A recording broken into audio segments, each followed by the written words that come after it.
1952년 6월 전쟁 속에서 움트는 갈등과 변화. 1952년 6월 여름이 시작되는 계절이지만 전선에서는 불타는 총성과 포성이 계절감을 지웠다. 남한의 하늘은 파랗게 열려 있었지만 사람들의 마음은 먹구름처럼 무거웠다. 전쟁 2년째 민심은 지쳤고 정치는 술렁였다. 이달 대한민국을 흔든 10가지 사건은 이 나라가 다시 일어설 수 있을지를 묻고 있었다. 6월 1일 국회는 대통령 직선제를 골자로 한 이승만 대통령의 발췌 개헌 요구에 대해 강하게 반대 입장을 재확인했습니다. 대부분의 야당 의원들은 현행 내각제 헌법을 유지해야 한다고 주장했고, 이로 인해 정치권의 긴장은 한층 더 고조되었습니다. 6월 3일 이승만 대통령은 개헌 저지를 시도하는 세력에 대해 강력한 경고 메시지를 발표했습니다. 국민의 뜻을 거스르는 자는 역사의 심판을 받을 것이라는 표현까지 등장하며 사실상 국회를 향한 압박 수위가 최고조에 달했습니다. 6월 5일 부산 시내에서 국회 해산설이 퍼지면서 정치 불안이 시민들 사이에서도 감지됐습니다. 군부 출동 가능성, 계엄령 선포 등의 소문까지 돌면서 민심은 점점 불안해졌고 일부 상점들은 조기 문을 닫는 사태도 벌어졌습니다. 6월 8일 중공군이 강원도 금성 전선 일대에서 대규모 포격을 시작하며 고지탈환 작전을 개시했습니다.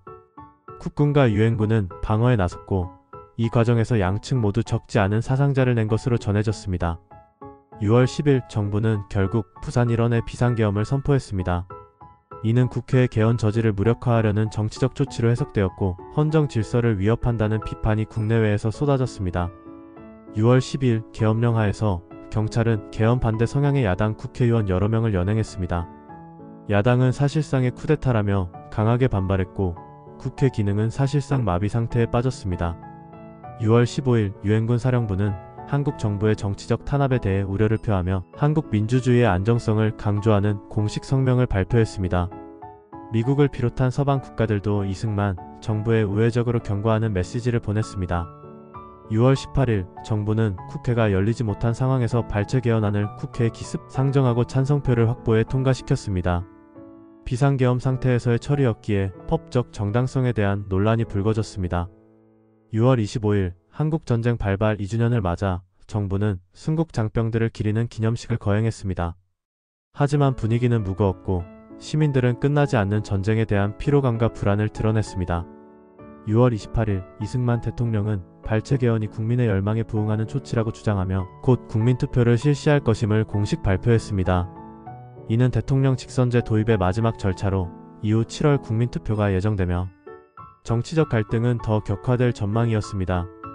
1952년 6월은 단순한 정치적 위기를 넘어서 헌정 질서가 흔들리고 대통령 중심제와 민주주의의 충돌이 정점에 달한 시기였습니다. 전쟁의 포성 속에서도 정치는 결코 멈추지 않았고 오히려 더욱 거치게 요동쳤던 한 달이었죠. 그해 6월 대한민국은 전쟁만이 아니라 정치와 권력의 소용돌이 속에서도 시달리고 있었다. 한쪽에선 총을 들고 싸우는 군인들이, 다른 한쪽에선 헌법과 제도를 놓고 싸우는 정치인들이 있었다. 전쟁이 끝나기 전 먼저 우리 안의 싸움이 멈춰야 한다는 목소리는 너무도 작았다. 그러나 이 혼란 속에서도 사람들은 여전히 식량을 나누고 아이들은 웃었으며 어른들은 기도했다. 이 나라가 끝이 아닌 시작을 향하길 바랐기 때문이다. 위 글은 일부 세부 사항은 해석에 따라 달라질 수 있으므로 100% 확정된 사실로 보기 어려울 수도 있습니다. 마지막으로 구독 부탁드립니다. 구독은 무료입니다.